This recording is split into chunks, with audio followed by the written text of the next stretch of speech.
Happy New Year. Happy New Year, Jeff. Happy New Year, everybody.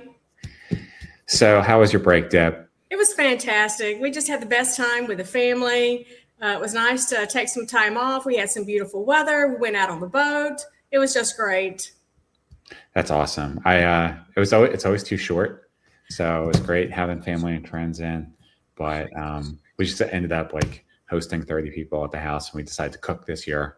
And you know, You decided to cook. Who did the cooking, Jeff? Zach and myself did. I'm pretty That's much all the cooking. fantastic. That's And fantastic.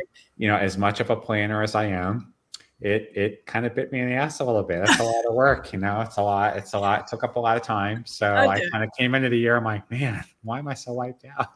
There you go. That's the reason, because you planned and cooked for 30 people. That's the whole reason right there. So yeah. So I'm glad I planned a little bit, because if I didn't plan, it would have been much worse. But then I think that leads us into this week's topic. It's not planning enough and not working the plan. Yeah. I did a fabulous thing on January the 1st. There's a group I work with called the Flourishing Center, and they were doing a 3-hour session on planning for 2026. And it was remarkable. You can't see it, but I have a big whiteboard right here. Of course I do. I do everything on a whiteboard. And it has my whole, my life right now. It's my whole mind map, right? And it was just wonderful. It was such an engaging activity.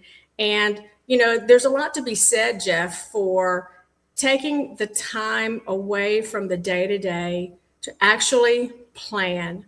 Where do you want to go?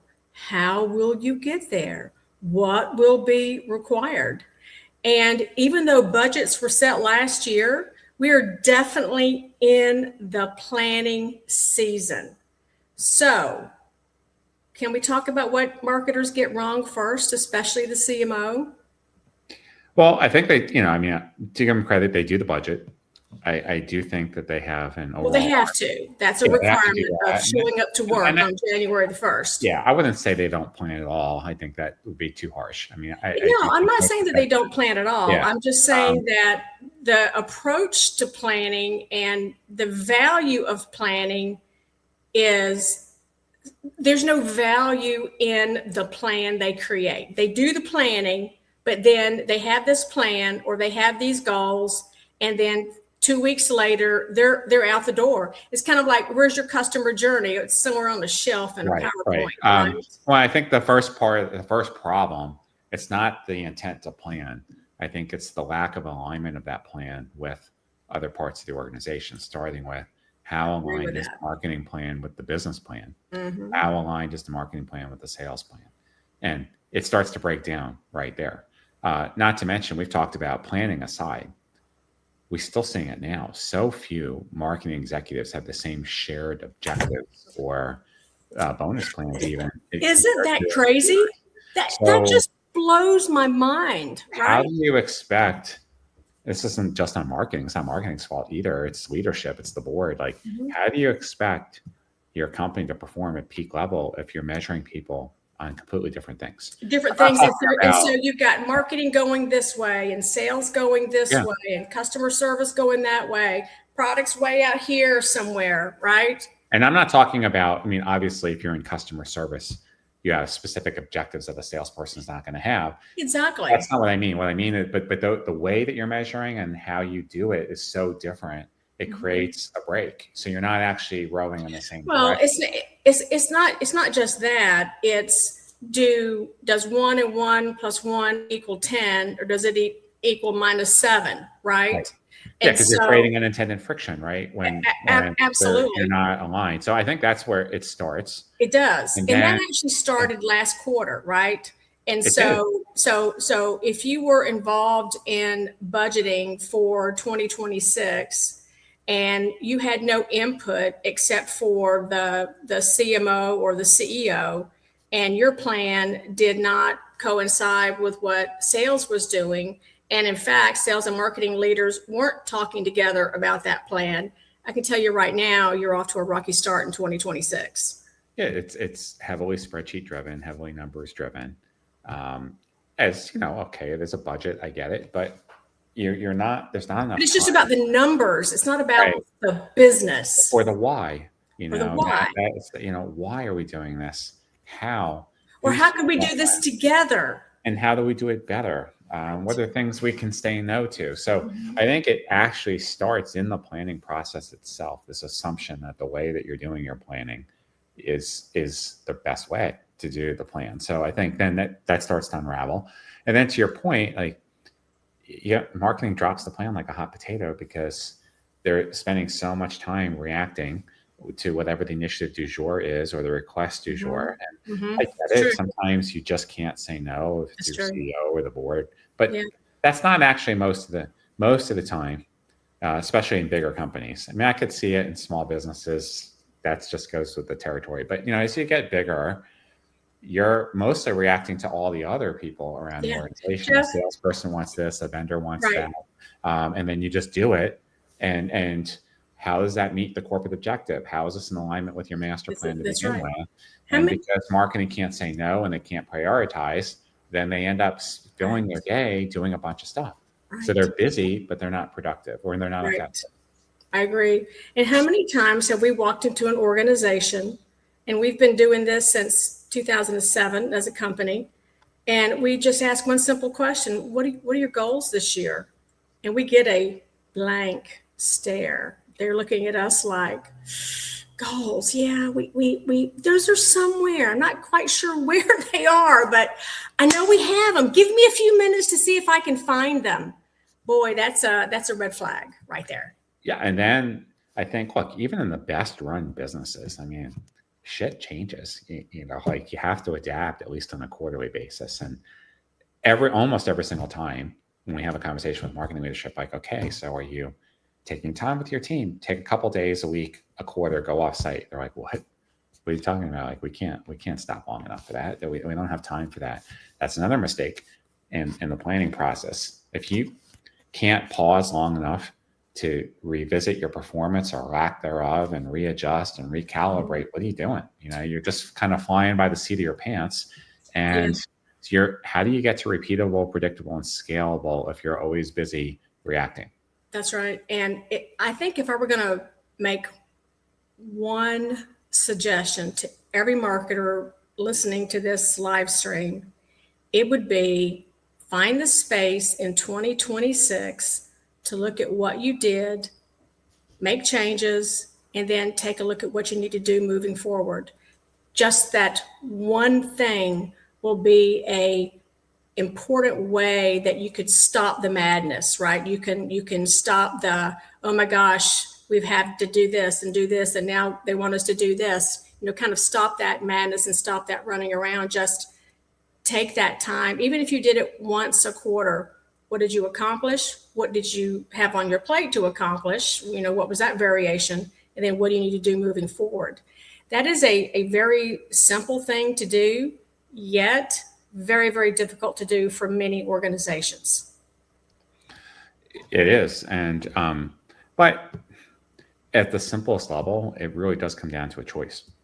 And maybe executives don't feel that way, because they're like, what do you mean? I don't have a choice. I can't, I'm so busy doing all this stuff, but it is, I mean, you can choose to say no.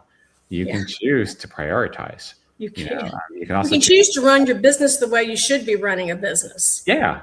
So I think a lot of people that are so overwhelmed always feel they don't have a choice or that the Mhm. choice has somehow been taken away from them or made for them. And again, there are certain cases like, look, your boss wants this. You got it. It's really not much there. I mean, you got to do certain things, but there are a lot of things. There are a lot of things where marketers have much more control over their situation if they would just change their mindset in terms of how they're doing it. So I think that's a big part. And then the planning then filters down to the team. So, okay, now we have the plan. Another big issue. You got the budget, You got right? the And then budget. based on that budget, here's your plan. Here's all the things that you're going to do by Yeah, quarter. here's the rocks. Here's how we're going to measure it. Mhm. Now it's within the markers. One of the downsides of us going more and more virtual, even with the pandemic, is we have even more meetings. So people are scheduling back to back to back to back to back to back to back. There's no time to think. There's no time to even absorb what you just had in the meeting because you're going all day. So in terms of time management, start by blocking off your calendars and saying, okay, I'm not available during this time. I have work to do. You know, I can't be in meetings 8 hours a day and do my job. You've got to be able to block out time to be creative, to be strategic, to get the shit done that you already committed to getting done. You know, and that's another area within many people's control, but they don't do it. I also think, Jeff, that as a CMO, it's important for you to take a look at what is the meeting culture, right? So if the meeting culture is to have a meeting, then I think you need to get to the root of the issue and change the meeting culture, right? So, and again, not a lot, this has just happened to a lot of organizations. They haven't sat back and said, wow, we're really having a lot of meetings. I mean, they may have said that, but they didn't go any further than that to see, well, how do I change that meeting culture? So I think that's one thing that you can do that goes to the root of the matter. And then once you have, here is how we approach meetings, here's how we approach our workday, then say, let's block the time on the calendar where we're not available for phone calls, where we're actually heads down doing work. I mean, we know a lot of companies that don't do any client meetings on Fridays, and they don't do those client meetings so they can go get their work done, right? So it could even be an innovative day or a creative day, or exactly, and post those things well in advance so that people that lean on you, will know those things. But it's stepping outside of the issue and saying, look, we have a meeting culture issue and we have a productivity issue. And so what are some of the things that we can do to address that? So those are a couple and now, especially with just simple AI transcription summaries, do we need to be in every single meeting? Are we actively participating? If you're in an hour meeting and you speak for 5 minutes, everyone should be rethinking the roles of who's involved, or just come on for 5 minutes, keep your update. Well, I mean, what a great thing. And so can you direct AI when it's doing the meeting, not the transcription, but the meeting notes, to say, as you're giving me the review of the meeting, focus on what this means to the financial team, the marketing team, and then it'll come out with a review that's more succinct in those areas. Can you do that in advance? The initial transcription, no, but there are very simple ways that I know. I mean, you could just take that, put it in there. What does this mean for that? Boom, and then post it, and it's done. Yes, and that's what our team does. For example, with all of our project meetings, they just built a very simple GPT that takes the transcription. We have a certain format, summarize the action items, come up with commitments, etc. Call out any issues or red flags that the client can see. So yeah, that's very easy to do. We've had clients kind of pull out personality profiles. I mean, but so what an easy thing to do. Instead of having 10 people in the meeting, 7 of which won't be speaking, 2 which will be speaking like 5 minutes, you can take that transcription and say, give me a review, and here's what I want you to pull out of the notes, so each of these people understand what it means to them, and that's the only section they have to read. That's exactly. And now you just saved that person 50 minutes. And let's face it, we all do. You have a meeting with more than 2 people, someone's distracted doing something. They're on their email, they're eating, they're not engaged. It's the only way that you have. It's way. 2 people, you and me, we're talking. There's nowhere to go because it's you and I having a conversation. Every person you add. So that would be one. So questioning who should be in the meeting, and that would be a big part of it. The other part of it, and you and I have talked about this a couple of times before, is within the meeting, how the meetings run. Okay, so let's just say, for example, everyone that's supposed to be in the meeting is in the meeting and they should be there. Now, this whole misunderstanding about consensus versus unanimous. That's another show. Well, because you end up having multiple meetings because you're under this false impression that everybody has to agree. I understand. Right? So you could have that's how you make decisions culture. right? But then you end up having more meetings, which take up more Yeah, time yeah. because you can't actually make a decision within the meeting that you I called to make a understand. decision on, right? I So, I understand. mean, I think goes to your comment about culture. That's another area where It does. we So, we all right, bleed time. CMOs, take a look at your meeting culture, and also take a look at your how you make decisions culture, because we have seen this be the number one time drainer on marketing organizations, time and time and time again. Oh my gosh, we worked with one company last year. It was slower than watching mud dry in the Florida sun. It was so slow, Jeff. It was one of the worst things I'd ever seen in my life. So how marketing makes decisions, and again, a lot of times that is reflected in how the company makes decisions.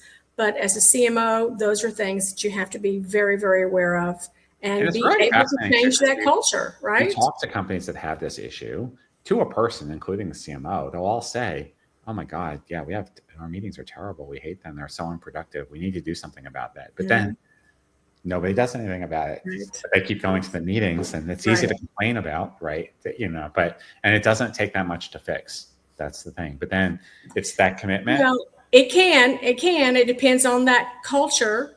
And again, I always say it comes back to the CMO. If you're a frump and you're not willing to stand up and run the business like a business person, and work with your executive team like that, then chances are your organization will have a very difficult time No, changing. you're spot on. I learned something in my Vistage group couple years back, which is, so if you're a CEO and you want your team to change, you have to be prepared and willing to change 3 times as much for whatever it is that you want your team to change. Yep. And so I think it's a direct corollary to what you just said about the CMO. Like, you can't just wish for a better meeting culture or come out and tell everybody, "Okay, guys, Mhm. we're going to be better about meetings this year," and then you don't do anything yourself to lead by example. Like, you have to really work that much harder. You have to, because it's that consistency, because people are watching. They're How, watching how every quickly, move you how make. quickly is she going to not do it? How quickly is she Mhm. going to change? I know Mhm. I'm conditioned to wait, Yep. because if she goes back to doing things in 2 weeks, then why am I going to kill myself? That's exactly right. I- Plus, we've heard this change thing We've heard before, this and thing there's before. change Yeah. fatigue out there. I mean, make no mistake about it. So we started this meeting kind of like, it's the new year, and people are planning, people are goal setting, and we talked about how, from a marketing perspective, the right way to do this begins in the budgeting season, and ensuring that you are thinking about not just the numbers, but what this budget can do for the organization, and then aligning your budget, and that, because that budget motion then aligns with your plan for what you're going to be doing with sales and how you be supporting other parts of the organization. And then we got into, we're here, it's the first week, everybody's back at work, and we're doing our planning, and then the goal setting, right? And so how powerful is it when you set goals that your entire team understands, but also that they are in line with your partners, whether that be customer service, whether that be sales, or whoever that might be. And then we kind of got down to the day to day, and we talked about meeting culture, and we said, oh my gosh, just imagine if you could have 10% less meetings, how much more productive would you be? I mean, it's kind of crazy. And then how do you change that meeting culture? How do you change that decision culture? And how do you just make space to reflect and plan so that you can run a more successful marketing organization? Doesn't seem that hard to me, Jeff. No, I mean, and one thing we didn't even talk about, and we're almost out of time, like, how to use AI just as a personal assistant to be more productive. I mean, if you think about all the ways that you waste time in a day with whatever tasks you're doing, it's AI is not there to replace you, but it's a turbocharged personal assistant for you It is. that It can most help certainly you is. greatly speed up all the shit that you hate doing, but that just Mhm. is time consuming, Mhm. right? So whether it's planning for meetings, writing agendas, doing summaries, organizing goals and objectives, reviewing things. I mean, you can have AI summarize this, package it up for you, do things, and so it still gets human eyes, it gets your eyes, but you know, And, there and And that is wonderful. I heard about 6 months ago, I was in a meeting with a bunch of CMOs, and this one CMO was talking about how her virtual assistant, she created it with Chat GPT. I'm like, oh my gosh, I've got to hear about this. And wow, it's amazing. You can, to your point, get rid of so much noisy, low level, just a bunch of small work and get so much more organized using Chat GPT as email alone, Deb. assistant. How many, like, it's an executive's nightmare. You wake up in the morning, you've got a couple hundred emails. You're going through, you're trying to sort, figure out what the priorities are. At the end of the day, you're trying to regroup and get ready for tomorrow. You know what? A personal assistant could just summarize that for you. Like, okay, here, Deb, here's the 3 things that you got to work on today.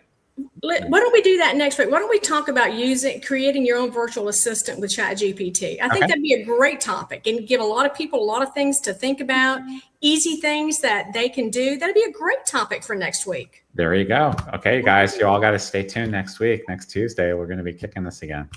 So, all right. Well, we are at time. Happy New Year. Happy 2026. I hope you get your time back this year. I'm Jeff. I'm Debbie. All right. We'll talk to you guys soon. Okay. Bye-bye.